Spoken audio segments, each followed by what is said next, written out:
Very well, you can start whenever you're ready. Oh, one thing, I need to start the webinar. Yeah, there we go. So I'm opening a webinar so people can join, and you might wait just a couple of minutes because that'll take a moment for them to do. Got it.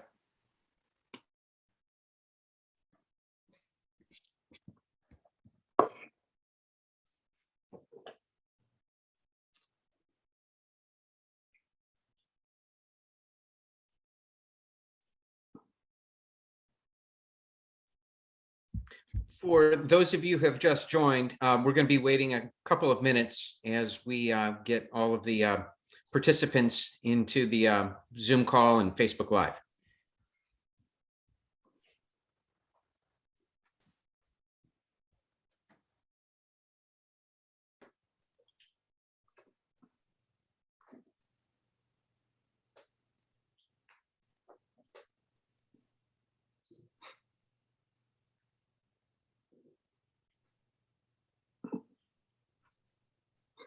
I see about 10 people have joined since my last announcement. We're going to wait maybe another 30 seconds or so before we start.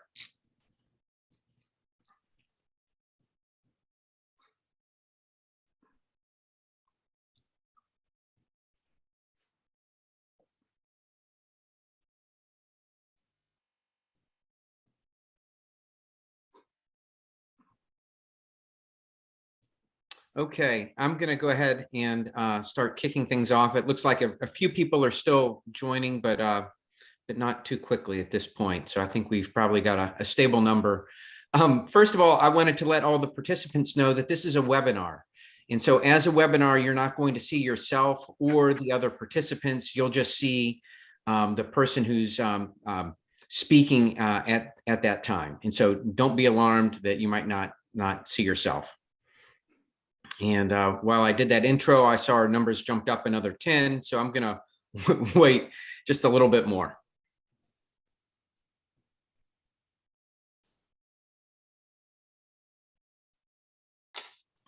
Okay, I think we probably have a good number. My name's David Young. I'm a member of NOAA's Criminal Justice Task Force. NOAA stands for Nashville Organized for Action and Hope.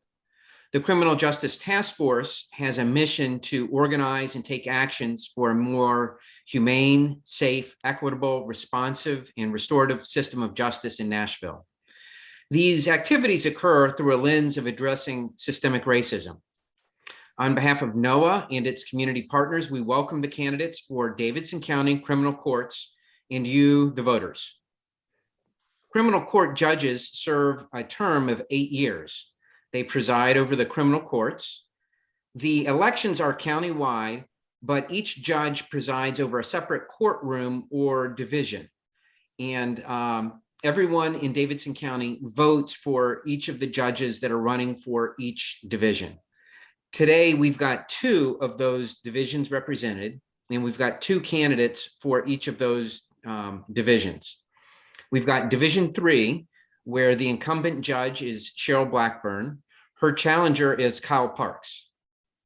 For Division 5, the incumbent judge is Monty Watkins. His challenger is Khadija Babb.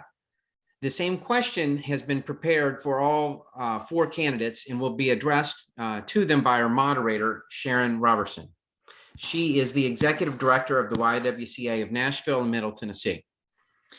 You are invited to post any of your questions into chat. We will screen those questions and then present them to the candidates. We have a timekeeper for this afternoon, and that's Erwin Vinnick. He's a fellow member of NOAA's Criminal Justice Task Force. You'll hear him interrupting the candidates, warning them that they have 30 seconds remaining. And then at the end of 2 minutes, he'll announce time's up at the end of that period. So with that, I'm going to turn it over to Sharon Robertson. Thank you very much.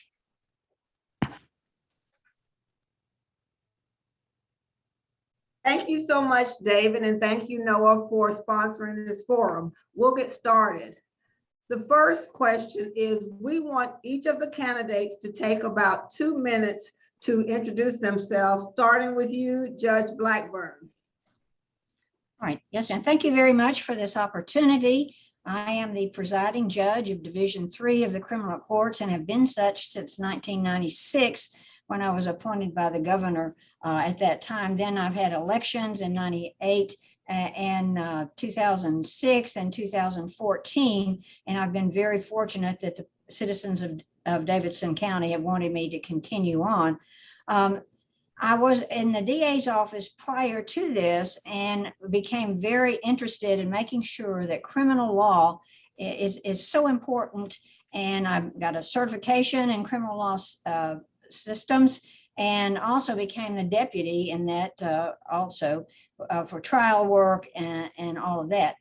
I decided to go to ask for the judgeship because of the importance of criminal law and how it needs to be handled appropriately, because it is so very important what the judge does. In other words, to make sure that especially in a trial court situation, or all of them really, but if we make mistakes, then sometimes those things have a way of coming back at you, and that is very difficult for parties, defendants, family, also for victims. So it's important that the judge is so important and to make sure everything is going appropriately. I got involved in the criminal law, and when I was an examiner, I have a degree and have a master's in psychology at Vanderbilt. And I also was a certified psychological person, and I had to evaluate people from the prison and from whether or not they were competent to stand trial. My experience led me to want to know what it was about the crimes. So I became very, very interested in that. So that is one of my backgrounds. And I understand I'm getting close to the time. So Thank you I'm very just going much. to say I'm extremely experienced. I love what I do, try to do it the best, fair and impartial. Thank you. But thank you very much. Now, Mr. Parks, could you please, in about 2 minutes, introduce yourself? I certainly can. Thank you so much for having me, Noah. I appreciate this opportunity greatly. My name is Kyle Parks. I am a candidate for Criminal Court Judge Division III. A little bit about me. I got to Nashville in 2001, where I went to Fisk University. I was able to meet my wife there, who went on and she got her master's in chemistry at TSU. And we are raising 3 wonderful children here. I started practicing criminal defense work in 2009. And my practice started, because I didn't have any clients, with getting appointed cases. So that's pro bono or indigent clients, people that couldn't afford to hire their own attorney. What that showed me is these are some of the most vulnerable people on the worst day of their life. It allowed me to be able to engage with them, understand that not just knowing the law was going to be enough to represent the people of Davidson County, but to understand that these people needed dignity and humanity given to them to make sure they understood what the process was, to establish some type of trust and rapport. And I believe that is what's helped me with my criminal practice. The highlight of my criminal defense work is when I was nominated by all of the General Sessions judges to become a magistrate or a night court judge. There, I was able to be at the tip of the spear for the process for any type of criminal case here in Davidson County. I would meet with police officers, set bonds on matters, determine whether or not probable cause exists for arrest. 30 seconds. Really get a chance to see the spike in domestic violence, especially during the pandemic, and how women were treated and how they were coming in with bruises, understanding that within 15 days later, these cases would be dismissed. I've got a unique perspective on how things are working here in Davidson County, and I'm enjoying and loving an opportunity to be able to tell you what my platform is going to be. Thank you very much. Thank you so much. Ms. Bapp, could you please introduce yourself? Yes, ma'am. Thank you. Thank you, Noah, for hosting this webinar. My name is Khadija Babb. I'm a native Nashvilleian and graduate of Metro Nashville Public School System. I am the great niece of the legendary Reverend Dr. Morgan Babb. So the soul of Nashville, it lives in my heart. I am running for judge because I have the experience of being able to practice on both sides of the law. I've been a criminal defense attorney where I learned about the injustices that exist in the Nashville criminal justice system, as well as the lack of resources that people who are justice involved don't have when they're navigating the criminal justice system. As a criminal defense attorney, I represented thousands of indigent clients or clients who could not afford attorneys. And what I learned throughout that process is that I needed to create change on a bigger scale. So I wanted to join the district attorney's office so I could create change from the inside out. When I joined the district attorney's office, I began practicing in juvenile court, where I not only learned about restorative justice and trauma-informed approaches to criminal justice, but I also practiced those every single day. And every day that I would go into the juvenile court system, I would say, well, why can't we do these types of things in adult court? So I said, well, let me run for judge so I can make some change. In addition to being an attorney, whether it's a criminal defense attorney or an assistant district attorney, I have always remained in the community. I'm currently the criminal justice chair of the NAACP. I've helped draft legislation with Tennessee Alliance for Black Lawyers, and I also mentor young people in high school, Pearl Cone, Cane Ridge, and Antioch. 30 seconds. Okay. And what I learned throughout that experience is that we have to have community-based alternatives to incarceration. We can't continue to punish people for mental health and drug addiction. So I'm asking for you all to vote for me on May 3rd because I have the experience that will take Nashville's criminal justice system into the future. Thank you. All right, thank you very much. Now, Judge Watkins, could you please introduce yourself? Sure. Good afternoon. I'm Monty Watkins. I want to thank NOAA for having me here today. I came to Nashville to attend Tennessee State University, where I received my bachelor's and master's degrees in psychology. I worked for a number of years, then decided to attend law school. After graduating from law school, I went into private practice. I practiced law for 19 years, from 1984 to 2003. At that time, in 2003, I applied for a judgeship, and I was appointed by Governor Phil Bredesen in 2003. And so I had to run in 2004, 2006, and 2014, and was elected each time.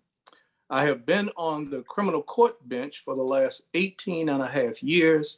I have handled over 35,000 cases. I've listened to, presided over more thousands of hearings, presided over hundreds and hundreds of trials, and all manner of things related to the criminal court. I'm a firm believer in alternatives to incarceration. I've served on many different committees, particularly the Character and Fitness Committee, Pro Bono Committee. I currently serve as chair of the Judicial Council of the National Bar Association, Board of Governors of the National Bar Association, on the board of the Guidewright Foundation for Kappa Alpha Psi, and on the board of visitors of my law school. I love what I do. I want to continue what I'm 30 doing, seconds. and I ask for your vote on May 3rd or in the early voting period. Thank you very much. Well, thank you very much, and thank all the candidates for those introductions.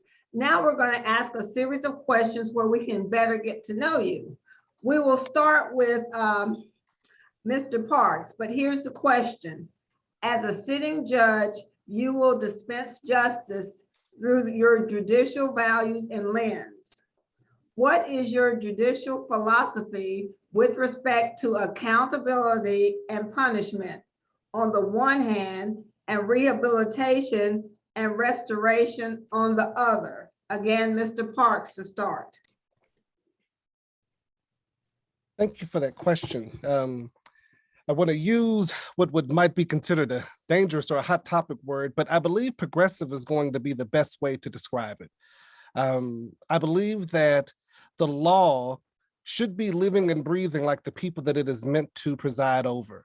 We want to make sure that as times adjust and as we get better information and new information, that we don't get so rigid and dogmatic into the approaches in which we are trying to help the very people that we're serving.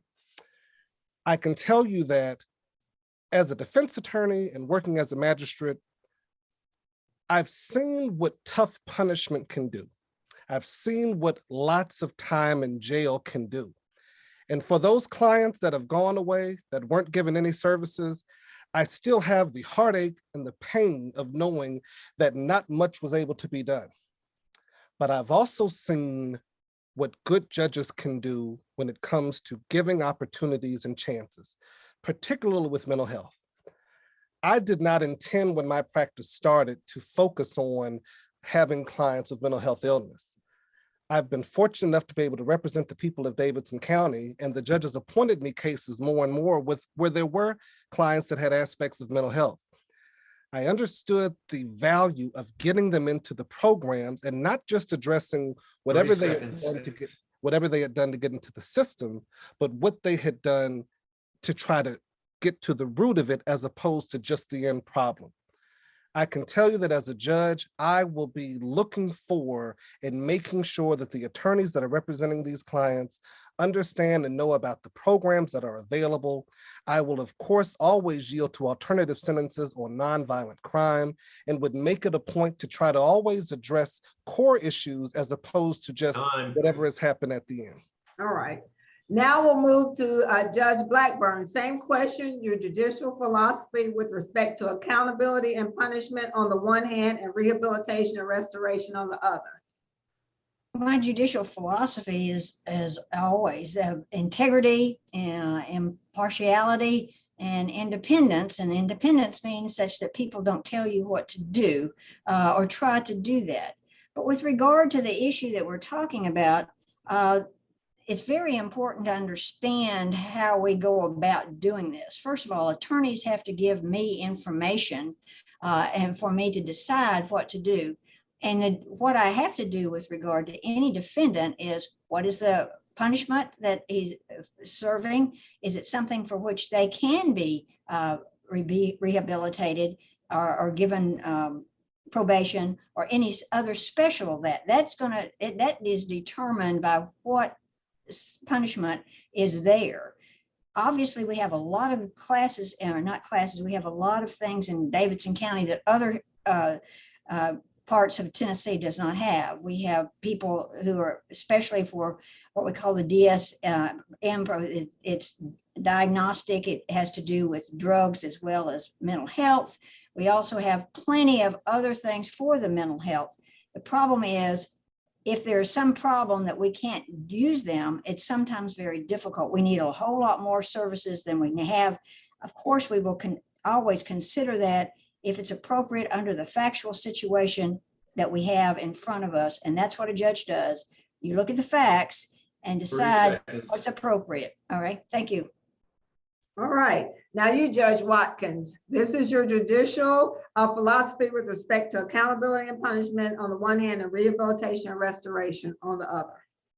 All right, thank you. First and foremost, the cornerstone of being a judge is being fair. That's what I always go for, being fair. But what I do when I deal with individuals who come before me, I first look at the person, I look at the facts, I look at the circumstances, and I look at the law. And I make an analysis of all of that because I truly understand the people who come before me because I came from the same type of circumstances. So I understand where they come from. As a matter of fact, I have told judges who have come behind me who got on the criminal court bench, I said, always look at where the people come from when you're dealing with them so that you can understand what they're about. They have to be held accountable, but hold them accountable in the best possible way. And that's what I try to do. I'm adamant about giving people second, third, and fourth chances if necessary. I'm adamant about diversion. I'm adamant about alternatives to incarceration, as well as training, vocational, academic, drug treatment, mental health treatment. You know, my background is in psychology, so I believe in mental health treatment. So those are some of the things that I try to do in dealing with the people who come before me. That is my philosophy, although it's a lot of different words, but that's my basic philosophy. Thank you. Okay. Ms. Babb, same question about your judicial philosophy. My judicial philosophy is going to be rooted in restorative justice, rehabilitation, and being a trauma-informed court. So restorative justice, because restorative justice gives victims of crime an opportunity to be able to confront the person who has caused them harm. And I've talked to actual victims' rights groups who are interested as having that as an option when they're going through the criminal justice system. Because most of the times, as it stands right now, traditionally, when the only opportunity that a victim gets is to be able to be involved in negotiation, say a victim impact statement, and then the person who's caused them harm, maybe they'll go on probation, they'll go a plea, they'll be incarcerated, but that family still has to put those pieces back together. So I've talked to victims' rights groups who are interested in a restorative justice program in criminal court. Rehabilitation, 90% of the people who are incarcerated or go through the criminal justice system are going to end up right back in our community. And if we don't give them the tools to be successful and the opportunity to be able to make a living wage, then they're going to end up right back into the criminal justice system. It's going to create continuous recidivism. Along the lines of rehabilitation, I'm interested in starting a youthful offenders program because a large majority of the people that come into criminal court are 18 to 25 years old. So we need to have something specialized for them so that they are being held accountable in a program that watches them probably a little bit closer than normal probation, but also gives them the resources to be able to mature and address their brain development. And lastly, just being trauma informed. I want my court staff to be trauma informed and understanding that everybody that comes into the criminal justice system has certain traumas, and we all have to treat them with respect and treat them fairly, because I don't know, because being in the criminal court system, being in court is traumatic for everyone. So we need to treat them fairly and with respect. So those are going to round out my judicial philosophies. Well, thank you very much.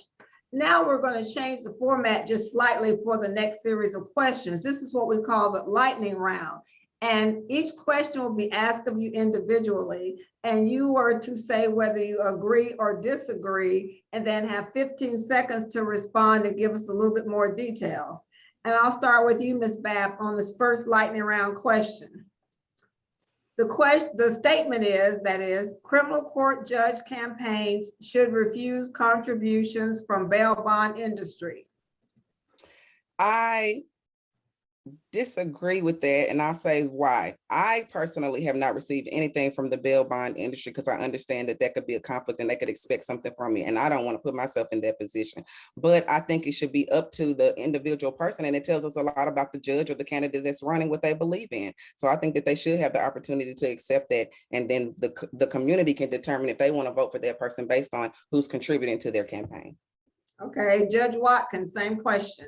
Well, I believe bail bondsmen can contribute to campaigns, just as, you know, most of our campaign funds come from lawyers who appear before us. You know, some would argue that that would be a conflict, but those are the people who fund judges' campaigns. So if lawyers can do it, bail bondsmen can do it. And I don't care who does it. I'm going to treat people the right way, the fair way, when they come before me. I'm not going to show any special favors for anyone who has contributed to my campaign. I don't do that. All right, Judge Blackburn, same question. That I think that they have the right to contribute to a judge. My philosophy has always been, even though they've changed some of the rules, I do not know who gives money to me and or how much it is, because it's very important that I have no knowledge about that. Though I have to sign some things, I just really don't know about it. But again, they have a constitutional right to contribute. And as Monty just said, most of all of our contributes are from lawyers, which one might argue that would be a problem. So, yes. All right, Mr. Park, same question. Yes, so I would say I disagree, but I understand the nature of the question in that there is that appearance of impropriety. Well, that's why I'm asking for your trust. But in addition to your trust, I don't mind being held accountable. I would have an open court, welcome to the public to see and to be able to be reviewed, not on an every 8-year basis, but on a much more often basis. And so I understand the nature of the question, but I believe if there is trust in me as a judge, who I'm getting money from, whether it be attorneys or bail bondsmen, hopefully won't cause the concern that I think is the intended nature of the question. All right, the next lightning round question. Criminal court judges should support court watch programs through which the public can sit in courtrooms to observe how courts function. I'll start off with Judge Watkins. Well, they do all the time. Now, we've had some limits because of COVID, but people are free to come. We have public forums. Our courts are open to the public. Now, as I said, we have some limits because of COVID, but once those restrictions are relaxed, people are free to come and watch the proceedings in court as much as they want. I had one gentleman who was in my court every single day. That's what he did. And I welcomed him into my court. So, yes. Does that agree then? You agree with that statement then? Yes. Okay, all right. Ms. Babb, your response. I 100% agree that court watch programs are a crucial component of accountability for judges, as well as the community actually understanding who they voted for and what they are actually doing every single day. It's not fair for attorneys or people who are charged with crimes to be the only ones that have opinions of judges. We need people who are from the community who don't have an investment either way to be able to state their experience before a judge. But I 100% agree that we need that, and it's a crucial component that we are currently missing, because we need a constant court watch program that is organized and that includes community members across all different boards, organizations. So yes, I agree with that statement. Mr. Parks, agree or disagree with that statement? I agree with the statement for everything that has been mentioned before. All right, Judge Blackburn. I agree too, because we already are doing that, except as Judge Watkins said, except while COVID, but people could use Zoom if necessary. And we constantly have video on us, everything. We have court reporters, everything we do can be seen by the public in one form or another. All right, now the next lightning round question really goes to the heart of fairness in the system. Criminal court judges should ensure that appointed counsel have the time, competence, and resources necessary to provide unbiased and zealous representation, and should monitor communication with the defendant they are representing. I'll start with you, Judge Blackburn. Agree or disagree? I agree. That is the only caveat is somebody who wants to hire somebody can get somebody that's not qualified at all, but the person has the right to have that person. But when you're appointing somebody, you want to make sure that the people that you're choosing are ones who are qualified. And we always monitor things as we go along in terms of motions. So I agree with that. All right, Mr. Parks, same question. Yes, I agree. And in the way the question is labeled, it shows the importance of it. You know, as a criminal court judge, we're not going to be dealing with just simple possessions or mild offenses. These are going to be something as serious as first-degree murder. And so if somebody that I have appointed, having received appointed cases, understanding the importance and the complexities of them, I 100% agree. Then I will make sure that the people that I am appointing know it and can prove that they would know how to do the case. Yes, ma'am. All right, Ms. Babb, agree or disagree with that question? I agree with the question, and I definitely think that people should have an option of who it is that could be their appointed attorney. I think that process, I don't think that it should be just up to the judge. Actually, I know the judge does the final appointment, but if a person has an attorney who is willing, who is experienced, and they want to represent somebody and they want to be appointed to the case, I think the judge can consider that. In my experience, it's, you know, whether or not the judge knows you and has a relationship with you, and I get that because they should know your ability to be able to represent somebody, but at the same time, we need to make sure that the person who is being charged with the crime is having an opportunity to be able to say whether or not they can work with this particular attorney. So I definitely agree with that statement. Okay, Judge Watkins, agree or disagree? Well, I agree. And one of the things that I do is every time I get a very serious case that I have to have appointed counsel, I look for counsel who is experienced. I don't just appoint a live body that's sitting in the courtroom. I don't do that. If it's a serious case, I find competent counsel. So I agree that counsel should be competent.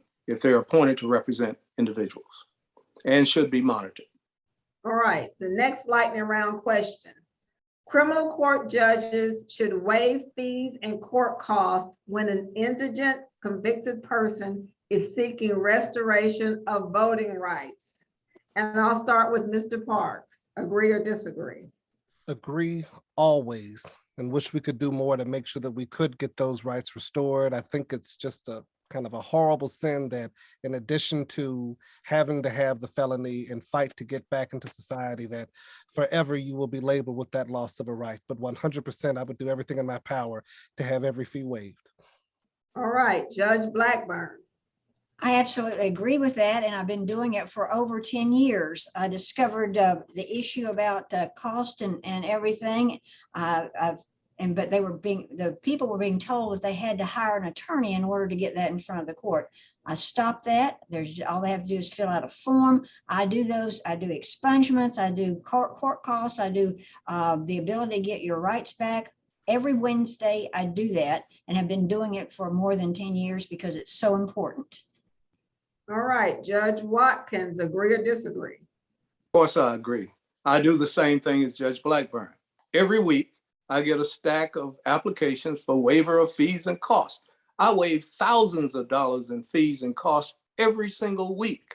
At least 20 to 30 different individuals, and I mean thousands of dollars in fees and costs, so that they can be restored back to good citizenship and not be burdened with having those fees and fines to try to pay.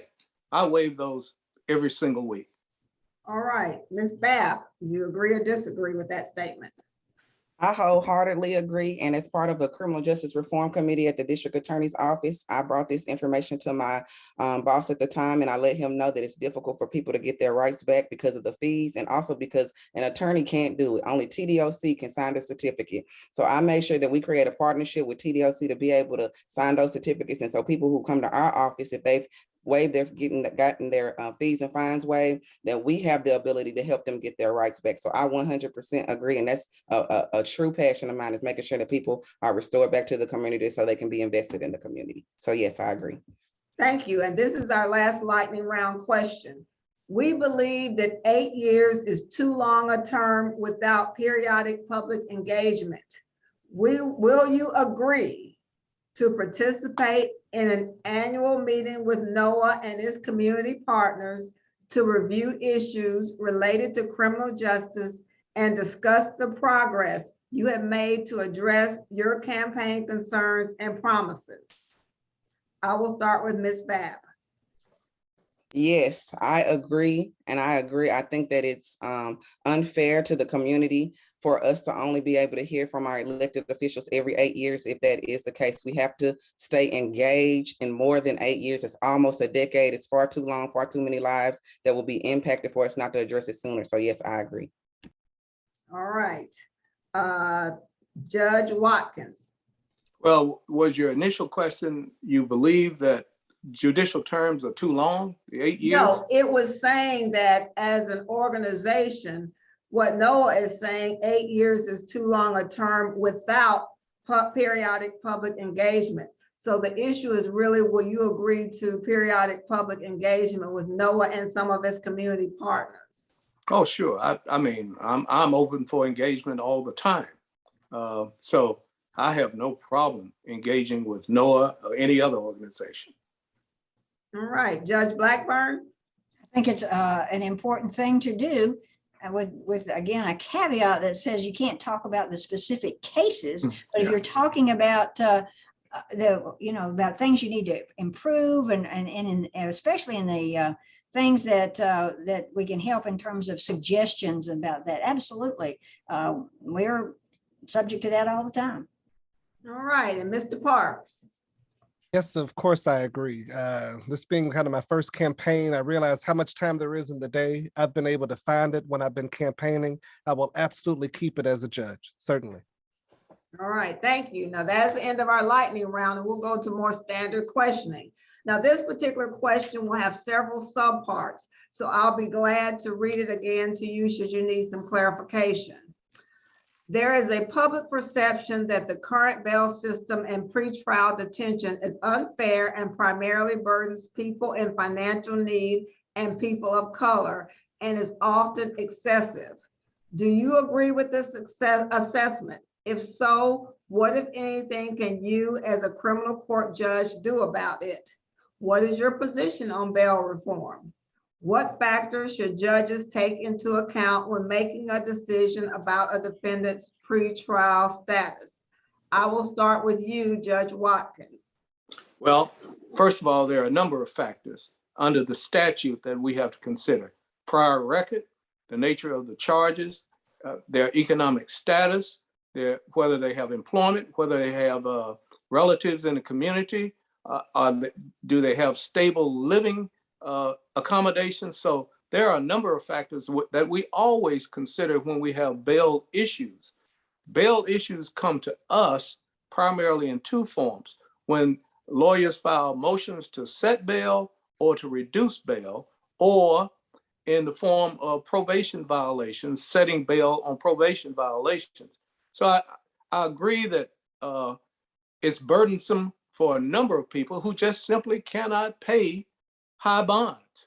Now, if a person is charged with a very serious offense, the bond needs to be high, because we don't really want people out in the community who are charged with very serious offenses unless they have some ways to control what they do. And the bail system helps control it. Can't keep them from doing everything, but it helps to control them to some degree. And we do that by GPS monitoring. We do that by having them to report, to call in, do those kinds of things. So bail is important, but bail is burdensome for many, many poor people. And I'm very cognizant of that. 30 seconds. Okay, and I do what I can to help as much as I can with respect to bail. All right, Ms. Babb, same question. Yes, so the public perception, I'm looking at yes, I do agree with the public perception of bail. It is inherently burdensome on people who don't have the money to afford bail, which are traditionally people of color, Black and brown people. So that is an accurate statement. I do think that we need to have some form of bail reform.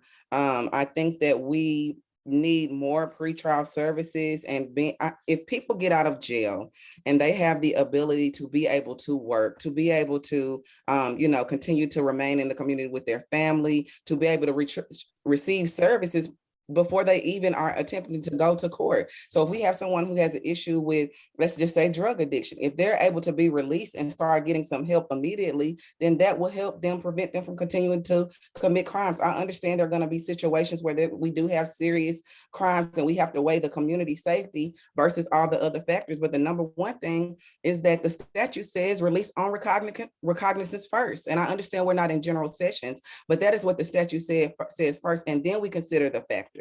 So I definitely think that we need to have a reform of the current bail system as it stands, because it is inherently burdensome to people who are poor. It's not, are we saying that if you are charged with a homicide, if you can afford to get out, you can, and if you can't, then you just can't? That's a problem. That means that the person who can't afford to get out, even though they've been, or the person who can afford to get out, even though they've been charged with a serious crime, they're still out here because they have more money than the other person. So we do need to do some reform on the bail system. Thank you. All right, Mr. Parks, same question. Yes, my only correction would be that it is not a perception, it is an absolute reality. As a magistrate, I would, one of the things I want to give credit to Nashville is that it is starting the process of trying to articulate and understand the complexities of the bail reform that is needed. We were told and instructed to make sure that we started much lower than the bonds had normally been set. One of the things about criminal court, as Judge Watkins alluded to, a lot of things would have already happened by the time it gets to us. Criminal court judges will most likely be deciding much higher bonds than you'd see for general sessions or matters that could be resolved in general sessions. And it's about whether or not, source bonds. And these are bonds that are $75,000 or more and would require that the funds that would be used to be investigated to make sure that they are not ill-gotten. One of the things that I think are unique to the criminal courts is that we have probation officers within the court that we could utilize and use with the GPS monitoring, so that the only course of action to try to protect Nashville is to just simply say it's a high bond. Because as Ms. Babb said, you know, just because you can afford to post the bond doesn't mean you're going to get out and do the right thing. And just because you were stuck in custody doesn't mean that if you would have had the benefit of being out, that you would have come and done something wrong. 30 seconds. I believe that, and I know that the bail reform that is needed will require alternatives such as the GPS monitoring, and also more individuals that can help keep certain distance and keep up with the clients while they are on bond, in addition to their own attorneys. Because if we can provide more services to help encapsulate those people that are out, to make sure that they're doing what they said they're going to do, that would alleviate those ones that are having to stay in jail. All right, and Judge Blackburn, same question. Well, I'm aware that people have problems with it, but just as Judge Watkins said, there's a list of things we have to look at. We have to write them down so that people know exactly what it was that we made the decision about. There's like 9 of them. The other has to do with the nature of the offense and all those things that are just so crucial. Currently, there is in the legislature where they made the decision that if you can't afford a bond, you're supposed to get out. Now, that is one of those things where you need to think through that. If you've been charged with 2 counts of first-degree murder and you can't afford to get a bond and you're supposed to be released, that kind of doesn't make any sense, because you have to look at the safety of the public as well as the other, but looking at all the factors. It would be nice to be able to have probation officers doing that. Probation officers are come out of the state. So it's a matter of how you would do that and how you would pay. But those are things you need to look at. All right. The next question has multiple parts. Now, we have 2 sitting judges and we have 2 challengers. So the last part of the question will be different for those who are sitting judges than those who are the challengers. So we have to listen very carefully. We're really looking at the issue of restorative practices. The question is, while holding persons convicted of crime accountable for their actions, we are interested in sentencing practices that will help those who have committed crimes learn from their actions and become better citizens. What is your definition of restorative practices? Which restorative practices do you believe are most impactful? Are you committed to using restorative practices in your courtroom? I'll be starting with you, Judge Blackburn, and I'm asking you, have you ever used restorative practices in your courtroom? If you would please define what you're saying is a restorative factor. I mean, what we do is we have probation and we make a decision about that. And there are a lot of factors that go into that in terms of, it depends on whether the person has mental illness, whether or not he has drug problems, or he or she, or anything else that they need to be. I always, part of my probation is that they have to do public service work, as well as they have to get a GED and they have to work. That's just part of being on probation, if it's possible. So all of those factors are there for doing that. And of course, if they owe restitution, they also have to pay that. That's just part of probation. So I guess I do use that on my own. All right, well, Mr. Parks, the change in the last part of the question is, how would you use restorative practices in your courtroom? Thank you. Okay, and so, in the very beginning, I said, the word progressive. And what I meant by that is not some political affiliation, but an understanding that it would be new, it would be modernized. I think what Judge Blackburn just said is not under the definition of restorative justice that I have or practices. That's all well within the statute and what could be done now. I would, and this is why the election for district attorney is so important, only 2% of all cases go to trial, right? That's across the board. So a lot of times judges would have discretion, but more importantly, an agreement amongst the parties. You see, restorative practices, instead of you have to plead guilty and pay restitution, what if the district attorney and the defense counsel got together and agreed that if you can make this person whole first, then maybe we can avoid a conviction? But if we're going to find people guilty still and make them have criminal records, then that's not restorative in any way. What we would need to do would be able to look different. If I'm judge, I'm going to be seeking out whoever the district attorney is going to be. I'm going to speak with them and let them know that I am willing to do things that are new. Obviously, we were going to stay within the bounds of the law, but there is enormous discretion given to criminal court judges, especially if agreements can be made. Those agreements won't come in front of the court if they don't believe that the 30 judge can seconds. hear it. I want people to know that we would be able to do something new to where we could avoid those convictions, and that especially if an agreement can be reached, it's not going to be me coming in trying to blow it up to act like, well, that's not how we've done it, and so we're going to keep it the same. I would want it to look different, and I'd expect it to look different. All right, Ms. Babb, you next. How would you use restorative practices in your courtroom?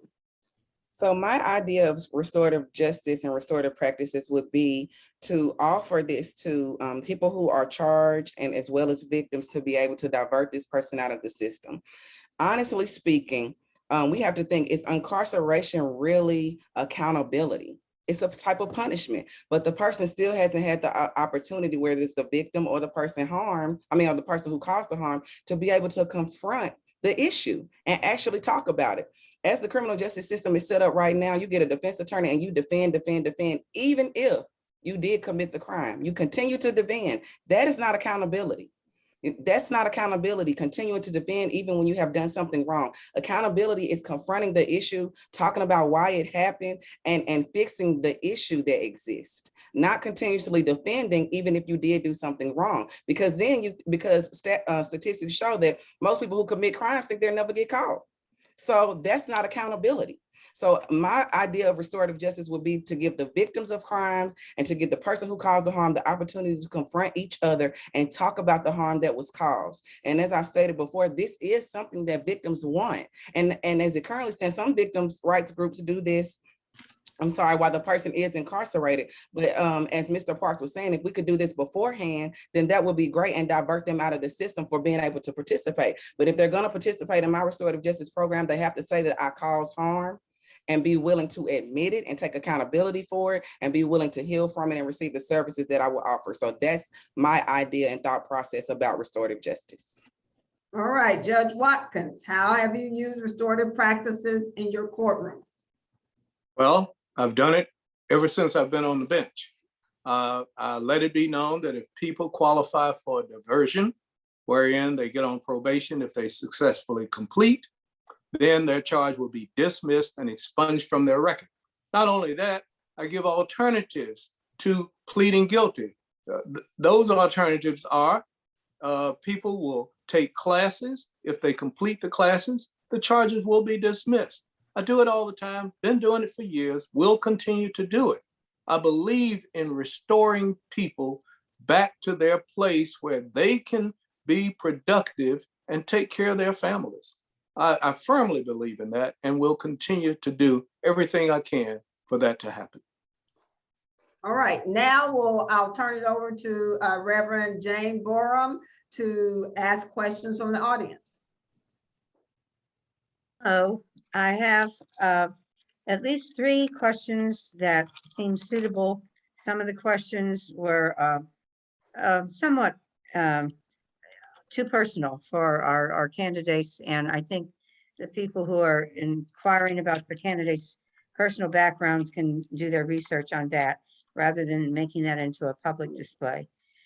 Question number 1, and I will allow Sharon Robertson to decide who can answer first and so forth.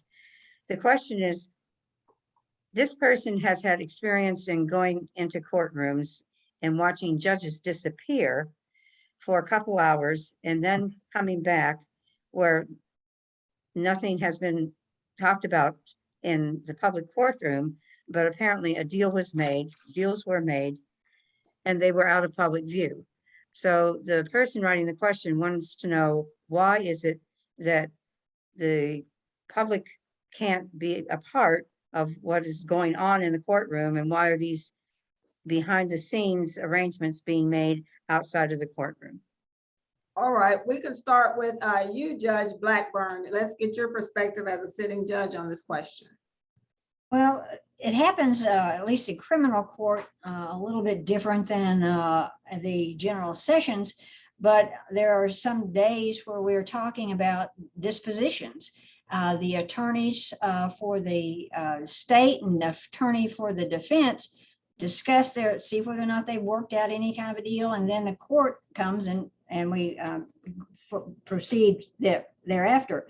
But the fact that the people are talking without the public knowing is actually part of the legal system.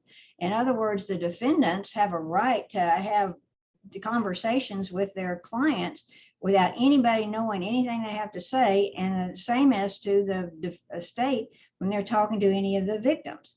And that's all it is they're discussing whether or not there's something that they can reach. If not, you set it for trial and you go from there. Okay, Mr. Parks, let me give you fair time. How do you feel about that question? Well, I think the nature of it is probably that fear that there are some people that could hire counsel that could maybe go in and speak with the judge, come out with a wink and get a case resolved. And that unless you're able to hire that type of attorney or have that relationship with the judge, that your version of justice may be different. Understanding that I've represented clients and had to go into the back to speak with judges privately, whether it might be ex parte motions where I'm requesting funds or maybe a psych eval, that would purposefully not be for the public. That is to protect my clients' rights. And then a lot of times I've had meetings with the district attorney in chambers discussing novel or new issues with judges that if someone doesn't understand what's going on, might appear as if, oh, okay, well, they've gone to the back and the judge isn't on the bench, and then they come out and now they just kind of announce this agreement. I think that goes back to the fear of issue of maybe there not being that openness or that candor. I think a lot of that fear could be alleviated if, as to the prior questions, we have been open with the community. We have been open with what we are trying to do, and that there is a level of trust, right? I mean, I'm asking to be a judge of a whole county. I am going to need people to trust my decision making. It doesn't mean that I won't be open and honest, but I would ask that if you look at my full body of work, that you would see that every chance that I can get, I will be up forth and honest and open, and that when I'm not able to, that I believe the law requires some type of confidentiality, or while I might not even be able to explain why this was hidden, that you could see my intent and my goal would be to be as transparent as possible. Okay, Judge Watkins, you have anything to add to this conversation? Well, yes, I do. First and foremost, judges can have no input in plea negotiations. That is solely between the prosecutor, the defense counsel, and the victims. We can have no say-so in that whatsoever. You know, so we stay out of it completely. We don't make backroom deals on cases. We just don't do that. Only thing we can talk with, I mean, if both lawyers come to us and discuss a matter, yes, we can talk with them, but we don't negotiate or have anything to do with plea negotiations. And if lawyers come to us by themselves, it's only on scheduling issues. We cannot talk about any substance of a case with a lawyer by himself or herself. We just can't do it. So our role is limited in terms of deals that are made. Simple as that. All right, Ms. Babb. Yes, so in my experience as a criminal defense attorney and an assistant district attorney, what has already been stated is that the attorneys will go to the back and talk about the cases. And additionally, there may be a particular experience where you want to know, well, is the judge going to accept this particular plea? Is the judge going to require something else? But again, it would have to be both parties that would have to go to the back. But I get that the question goes more towards transparency. So that's where I think a court watch program would be appropriate, because the people who are in the court constantly and understand how the court system works, you know, they will be able to tell, well, this is something that's different. This deviates from the norm. But I think that it is normal. You know, judges come on the bench, they call the docket, there's negotiations that are made, they come back out, they take pleas, and that's kind of, they give the attorneys the opportunity to discuss what happened. So, but I get that there's an issue with transparency, but I think that's where court watch programs could possibly come in, so people understand how the court system works and they have the opportunity to ask questions in the moment about what's actually going on or why did that happen. All right, Reverend Borum, do you have another question from the audience? Yes, I do. The second question would be, what control do judges have where they would be mandating a defendant's regularly attending a specific rehab program that they have been ordered into? How does a judge follow up on a defendant's rehab orders? All right, well, let's go back to Ms. Babs. You are not a sitting judge, but how have you seen the judge having this authority? How do you see this working? Okay, so as far as keeping up with rehabilitation, in my role as an assistant district attorney, I would understand where the person is going to get their treatment, and I would talk to the defense attorney, and I would have them tell me, you know, what's going on, how is treatment going, when are we looking for them to be done, but just having constant, you know, reviews to check up and see and make sure that they're complying with with the treatment that the rehabilitation center has told them that they need. Initially getting the plan and understanding, but getting that information and working with the defense attorneys on those, but constantly having appropriate review dates and times to make sure that they are complying with the treatment center. All right, Judge Watkins, do you have anything to add to this question? Well, I've done it all the time, you know, judges, I've done it, I continue to do it, and I think it's important to do so. All right, Judge Blackburn, anything to add to this question? No, we monitor them all the time. There are some who have special needs that you might want to have them come frequently. I do that. There's some defendants who come every week on Fridays to see how they're doing, making sure they're following through. If there's some, that doesn't happen all the time, but it's what we do. And that's what the probation officers are supposed to do, or somebody from community corrections, is to make sure they follow what they're supposed to do. And if they don't, they bring it to our attention. All right, and real quick, Mr. Parks, do you have anything to Yes. add? Certainly. And just to what has been previously mentioned, I think an individual approach, right? Because there are going to be some, maybe it's their first time into treatment or rehab, that we could set the, you know, kind of the extension of freedom as far or as short as we would like. And so there's a delicate balance in, you know, you could require someone to come every other day, but then you would be interrupting the rehab process. Structure and consistency, I've learned, are the best ways to get someone into a new type of regimen so that they could be consistent. But as Judge Blackburn said, that is correct, that, you know, a weekly basis or some type of, maybe even to where it doesn't have to be, as long if it's a good report, you know, and probation and the defense counsel can say, hey, look, they're doing everything they're supposed to. That way the court stays informed, but doesn't take the defendant out of kind of the groove of doing the new thing. So yeah. All right, now we're going back to some general questions. Unfortunately, we cannot take all the questions that the audience has asked us, but this is a very good conversation. All right. Recent years, many of us have become more aware that implicit or unconscious bias can lead to discriminatory behavior, and that implicit or unconscious bias leads to discriminatory practices and outcomes in the courtroom. What do you do to defend against implicit bias creeping into your own behavior and action in the courtroom? How would you address the biases of others that you observe in the criminal courtroom? I will start with Judge Watkins. Well, first of all, as I said at the very beginning, fairness is the bedrock of being a judge anywhere. You have to be fair with everyone. Now, with respect to implicit bias, you have to look out for it. And, judges traditionally, historically, were sort of like umpires or referees. They sat back and let things happen. But that has changed over the years. Judges have to be proactive nowadays. And if you see something that is not correct, you have a constitutional duty to step in and change that.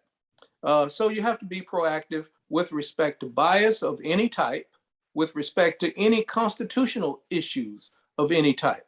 So I believe in it, and I practice it. All right, Ms. Babb, same question.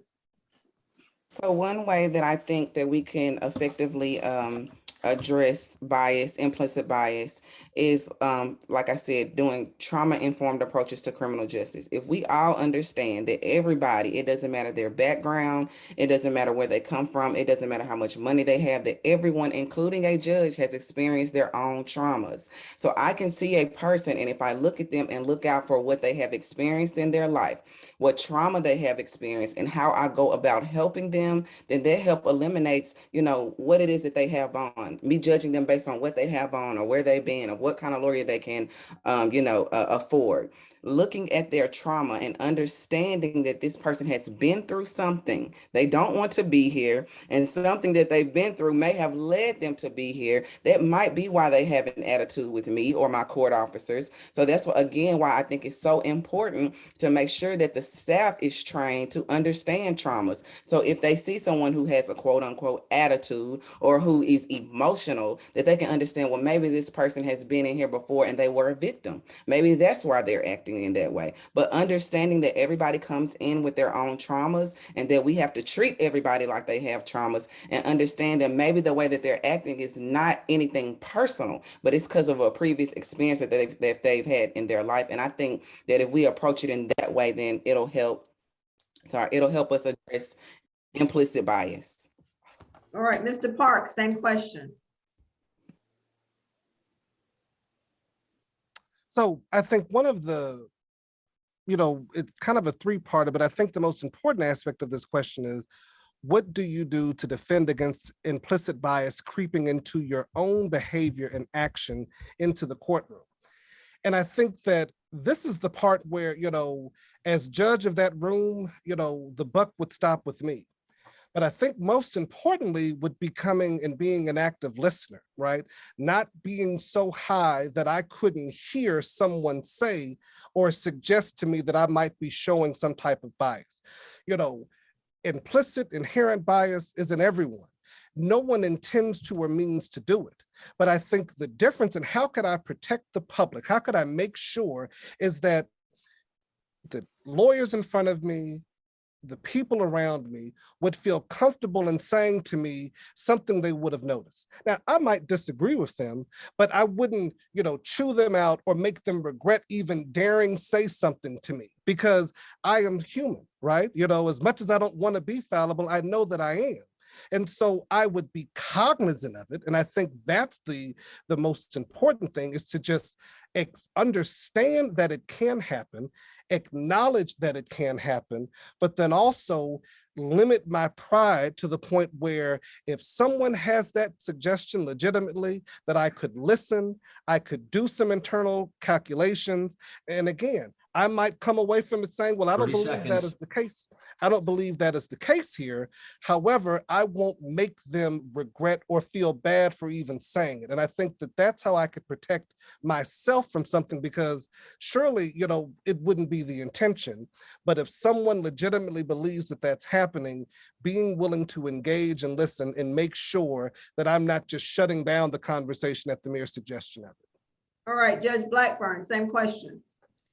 Yes, well, that's one of those things when we took an oath, that is one of the things that we are required to make sure that we don't do. It's a constant thing. Not only do we have to do it for ourselves, but we are, one of the canons is that we have to make all our staff also has to be impartial and not do anything that would be disrespectful for anybody. So that is part of what we have to do, as well as to make sure our staff is doing that also. And then we're also required, if we see something, we have to do something about it. It is part of our oath and is part of what we're supposed to do because it is so important. All right, thank you. The next question is this. There is grave concern about the incarceration of nonviolent offenders. Nonviolent offenders have been sentenced to spend decades in prison. The collateral damage to families, children, communities has been profound. At the same time, some in the public expect judges to adopt a tough on crime approach. Do you think that this is an issue? If so, what would you do about it as a criminal court judge? Are you concerned about being accused of being soft on crime? I will start with you, Judge Blackburn. That's a multi-task thing, is that what you have to put it in perspective when you're talking about somebody going to prison, especially in Davidson County. The sentence is over 6 years before you can even go to the Department of Corrections. And the time of whatever you're charged with or whatever you've been convicted of is just going to determine what happens. So we are required to go follow what the legislature has said. An example might be a young person who was bound over from juvenile court who had no records, but he was convicted of an aggravated robbery. He is automatically sent to the Department of Corrections for 85%. There's nothing that the court can do anything about that. And that's part of the problem, is you need to start looking at the legislature. And I think they have on some of this, about the problem of the drugs and being close to the school. I mean, they've changed that now because there's a lot of that. So it's just one of those things that you have to make sure you're making the correct decision, but you're really kind of stuck with whatever the legislature has said in terms of the really big problems. All right, Mr. Park, same question. Right. So I think one of the big things is that, well, I've already been told that, oh, I'm going to be soft on crime. It's not soft, it's knowledgeable. And to contrast with Judge Blackburn, the question regarded nonviolent offenses. Aggravated robbery is a violent offense. There is no perspective in which 94 years for marijuana possession would, I think, be appropriate in any sense. You could murder someone in cold blood. The law says you should serve 51 years. One of the biggest reasons I'm running is that substance abuse right now is being used to pack these prisons and lock people up because they are determined to have felony amounts of possession. The legislature has labeled some of those possessions as violent offenses.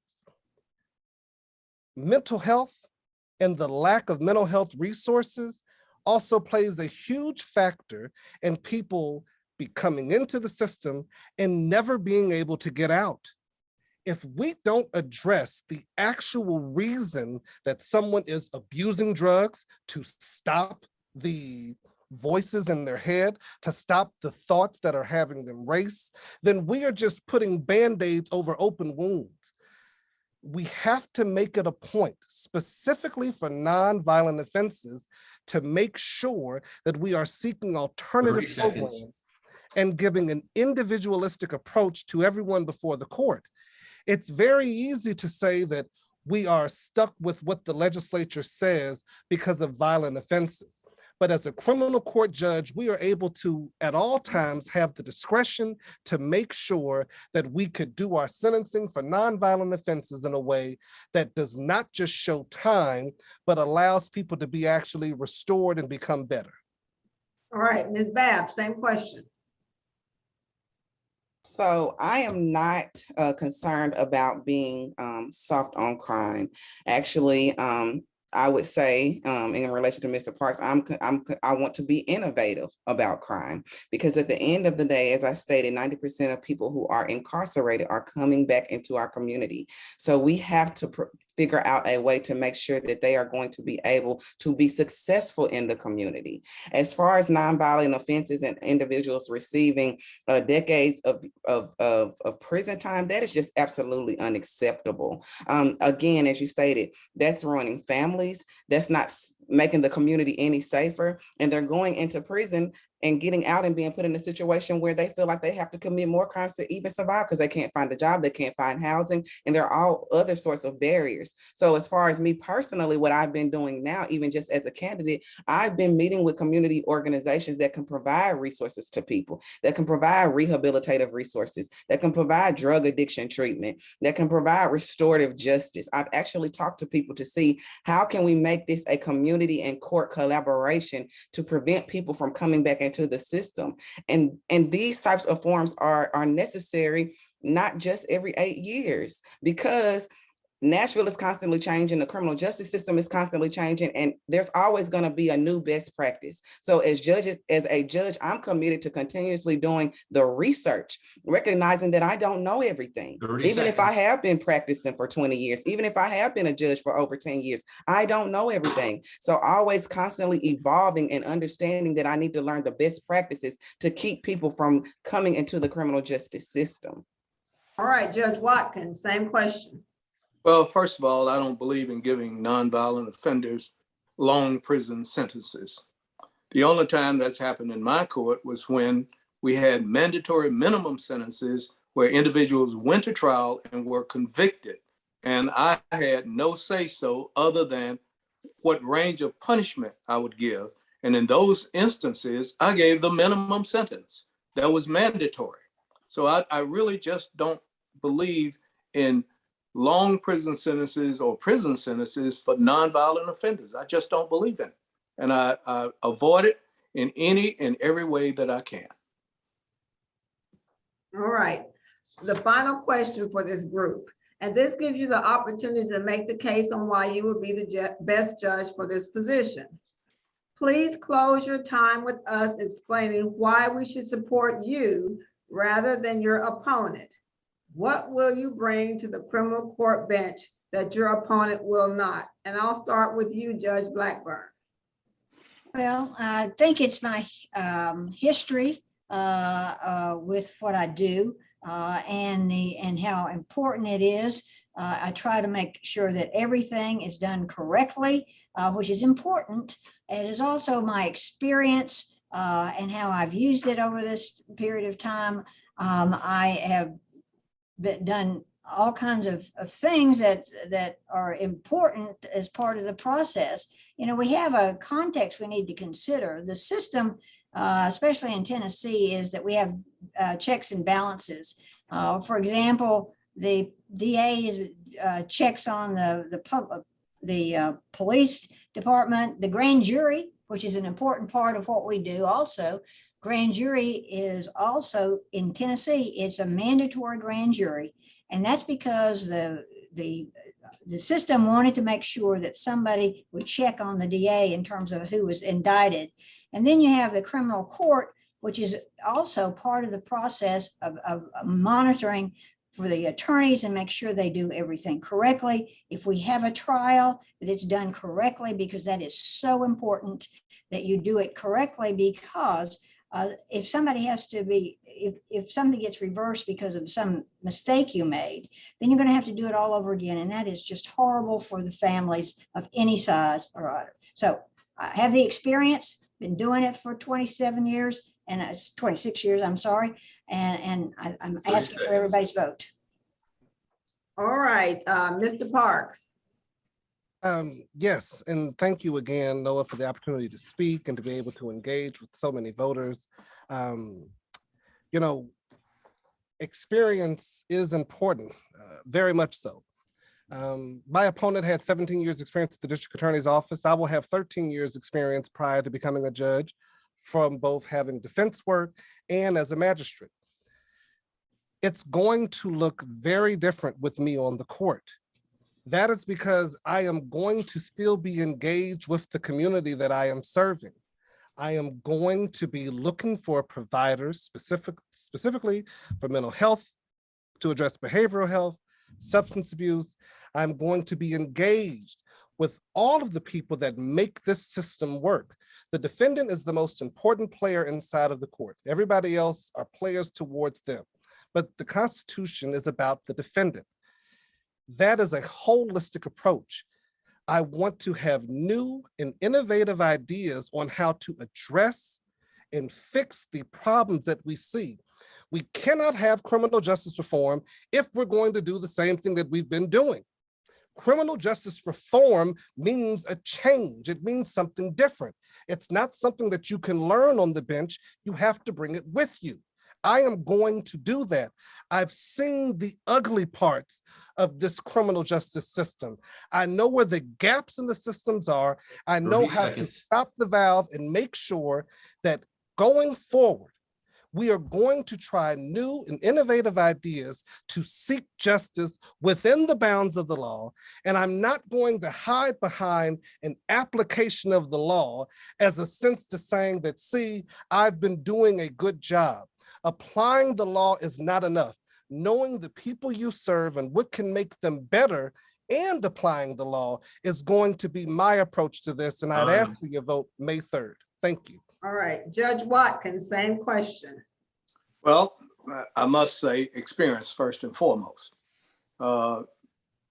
19 years of practice, doing everything in practice except bankruptcy, serving on various committees that serve the community, the legal community, and indigent defendants, being on the bench for 18 and a half years. And one of the things about being on the bench, you grow with each given year. You don't just stop growing. If you're engaged in what you do, you continue to grow. I work with individuals in the system. I work with the police, with the prosecutors, defense counsel, probation officers, people who run programs and rehabilitate defendants. I really work with many of them and will continue to do so. So experience, showing respect to people, showing fairness to people, working within the system to improve it constantly, being involved at all the levels within the system, which is vitally important to continue to make each court better, and particularly my court. And I will continue to strive to improve my court and do what is best for all involved, not only the defendants, but the victims and everyone else. Fairness to all, respect for all. And because of the things I've stated, I ask that people vote for me on May 3rd. Thank you. All right, Ms. Babb. So I am the best choice for Criminal Court Division 5 because I have the passion and experience that it's going to take Nashville's criminal justice system into the future. I am the only person in my race who has not only learned, but has practiced restorative justice as well as trauma-informed approaches to criminal justice. And that is what we are going to need if we are going to address the problem that we still have today, which is mass incarceration. We cannot continue to do the same things that we have been doing for 20 years and expect a different result. Now is the time for change. Everything in Nashville is changing except for our criminal justice system. And I have the ideas, the experience, the passion, and the relationships to make sure that my idea of what criminal court can be in Nashville, Tennessee will come to fruition. Every judge can say that they will be fair and impartial because that is what the law requires of us. But that's just a minimum standard. In addition to fair and impartiality, we need to request that our judges be accountable to the community, that they be transparent to the community, that they be honest with the community, and that they remain in the community. It's impossible for us to make decisions about the people that live in Davidson County, Nashville, if we don't remain in the community. And I'm not talking about sitting on boards that only relate to being a lawyer. I'm talking about real deal on the ground work, understanding what it means to be a part of this community. So I bring community, honesty, transparency, and innovation to the criminal court system. And that's what I'm gonna do if I am elected. My name is Khadijah Babb, and I'm asking for your vote on May 3rd. Thank you. All right. First of all, I'd like to thank all four of these very worthy candidates. They are all very impressive. And I want to thank Noah for the opportunity to moderate this panel. And I will turn things back over to David Young for closing. Great. Thank you very much for that wonderful job as moderator, Sharon. We very much appreciate that. And thank you to the candidates. Just as a reminder for everyone, for Division 3, we've got Judge Cheryl Blackburn and challenger Kyle Parks. And for Division 5, we've got Judge Monty Watkins and challenger Khadija Babb. I wanted to also call out that, I want to thank the voters for participating. We had a great turnout today, and I hope that many of you will join us for our next event, which is going to be Tuesday, April 5th at 7 p.m. So for that event, we're going to be looking at or spotlighting the candidates for the General Sessions Court, specifically Divisions 5 and 6. You can refer to the original NOAA flyer that has all the candidates in judicial divisions listed to get the specific names of the challengers and the incumbents. The flyer is on NOAA's webpage and on the Facebook page. Today's forum has been recorded.